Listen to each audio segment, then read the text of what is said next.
Hey, welcome to question 2. It's one of my favorite types of questions. This is all about gradients and plotting points on the x and y axis. It's fantastic. It's really a logical and thought out process that you don't need to memorize a lot. It's just it makes sense, all of it, and you can actually plot it out and see it happening.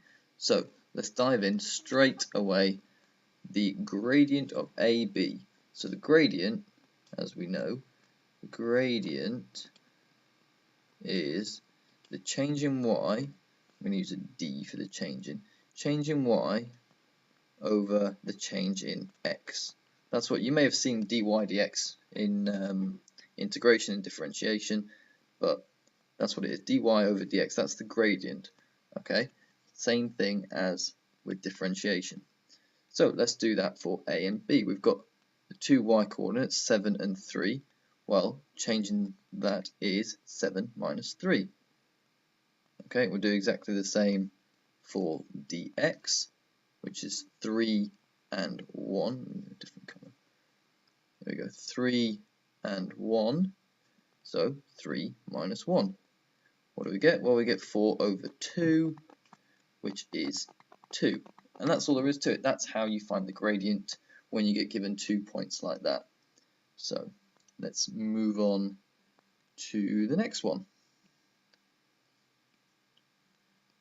Right, part II, or part 2. Hence show that it's a right angle. Okay, so let's draw it out so that we can get a little bit of a better perspective of what we're dealing with. Here we go. Like this and like this. Okay, so we've got point A. Point A is going to be 1, 3. So that's going to be somewhere, hang on, somewhere up there. That's going to be point A. And then we're going to have point B, 3, 7. So that's going to be somewhere around there. And then C, minus 1, 9. So obviously this isn't accurate.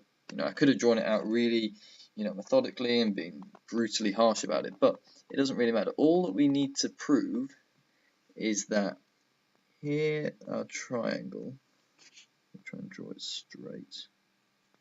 Our triangle there, that angle there, that has got to be a right angle. Okay, so you can do this dotted line across here. That forms our triangle. But the angle B there, that has to be a right angle. So the way that we do that is we say, right, well, the gradient of AB was 2. Okay, so the gradient of a perpendicular line is going to be the gradient where we apply this formula. You've probably seen this before. I'm going to explain it. Minus 1 over m. I'm going to explain that because when someone just writes it down, you just think, oh, well, I don't know what that means. What it means is you take this gradient here and you say, right, put a minus in front of it. So you get 2. Put a minus in front of it. Okay, and then put a 1 over it. Right, so the gradient of CB, we're trying to prove the gradient of CB should be equal to minus a half.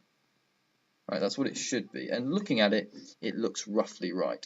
So let's do that the same way as we found the gradient for AB. We just find the difference in y over the difference in x. So the difference in y, if you look, 7 and 9, 7 minus 9, over the difference in x, which is 3 plus 1, and that is going to give us, minus 2 over 4.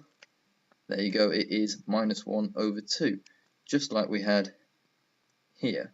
So all you need to write down there is the gradient of CB equals, here we go, let me actually write this down for you so you really hits it home. The gradient of CB or BC, doesn't matter, probably BC would be better, but never mind.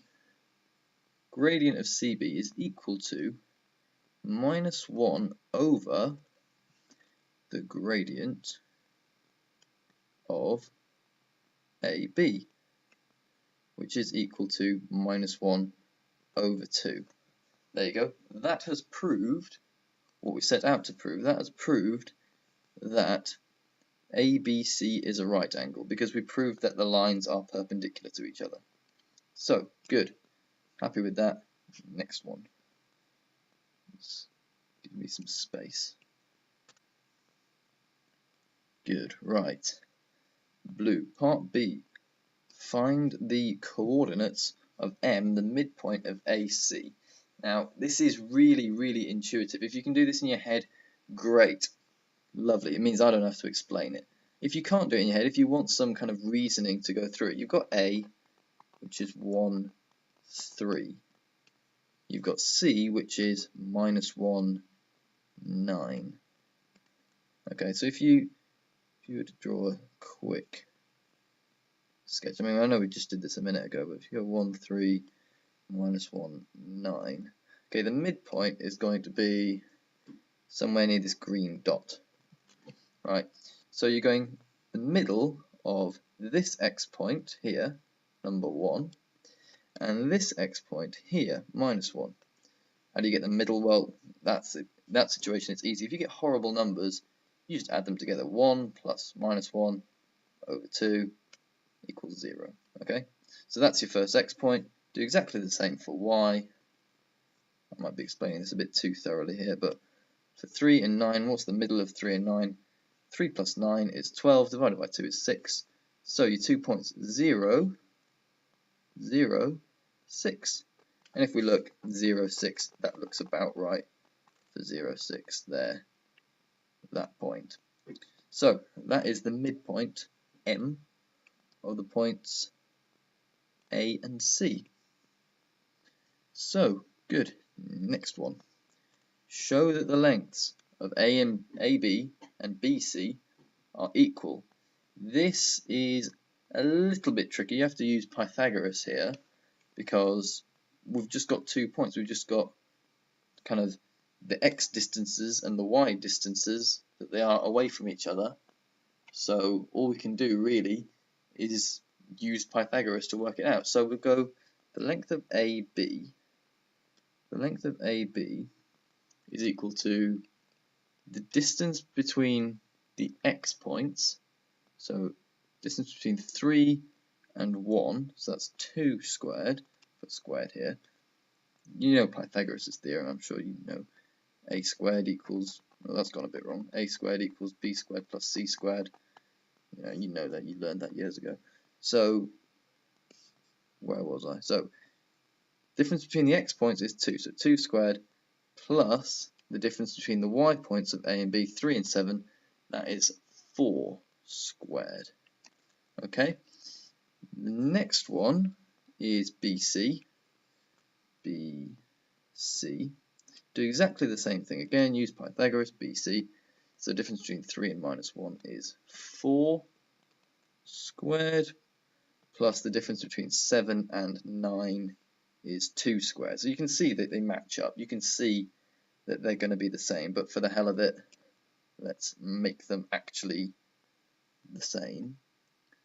Right, I'm using a new colour. Right, so for the hell of it, let's make it actually the same. So AB is going to be equal to the square root of 2 squared is 4, plus 4 squared is 16. So it's going to be the square root of 20. And guess what? BC is also the square root of 20. Equals BC. We can go a stage further, and sometimes they'll want you to go a stage further with this. In this particular one, they don't. So if you just write that, that is good enough. But there's something else we can do to this root 20. We can say root 20 is, do it up here, root 20 is equal to the root of 4 times 5. Right, I haven't done anything there, I've just defined 20 as 4 times 5, which we know it is. So we can then take out that 4, there's a bit of surd stuff here, take out that 4, root of 4 is 2. So put the 2 in front and leave the 5 there, 2 root 5. So you didn't really need to do that, but sometimes they'll ask it of you, and it's useful to have that in your locker. Right. The final question in this long, kind of picky question Hence find an equation of the line of symmetry of the triangle ABC. This is where you really have to kind of think on your feet in the exam, which is kind of why I like it. So if we look at what we've done already, find the coordinates of the point M, the midpoint of AC, we can go from, let's just say arbitrarily, let's say that this is point A and this is point C, right? So we know we have point B is somewhere else, could be anywhere here, right? But the midpoint M there, that's M, that's going to give us, let's say B is over here for argument's sake, let's say B is over here. If we draw this triangle out like this, we can see that M to B is going to give us a nice line of symmetry across this triangle there. Complete the triangle there. Right, so MB is going to give us a nice line of symmetry across that triangle because it was the midpoint of AC, and you know, triangle's got 3 corners. The corner that you didn't use to make M is B, so just go straight across like that. So you can kind of picture it. I mean, you can by all means draw it out yourself if you really want to, or find some internet tool that will do it for you. I don't know of any, but maybe you can find some. So MB, the line MB. Right, that line we get by, oh sorry, here we go, the line MB. M is 0, 6, and B is 3, 7. So we've got 2 points. We can find the gradient. We seem to be doing this a lot, but if we do the gradient, I'm not going to go through it too slowly, but go through the gradient. The gradient is going to be 7 minus 6 over 3 minus 0, which is going to be 1 over 3. That's our gradient.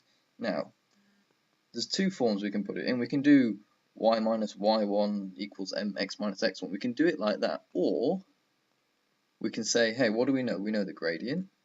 We know the y-intercept because m happens to be the y-intercept, 0, 6. So 6 happens to be the y-intercept. So we can say y equals a third x, the gradient x, plus our y-intercept, plus 6.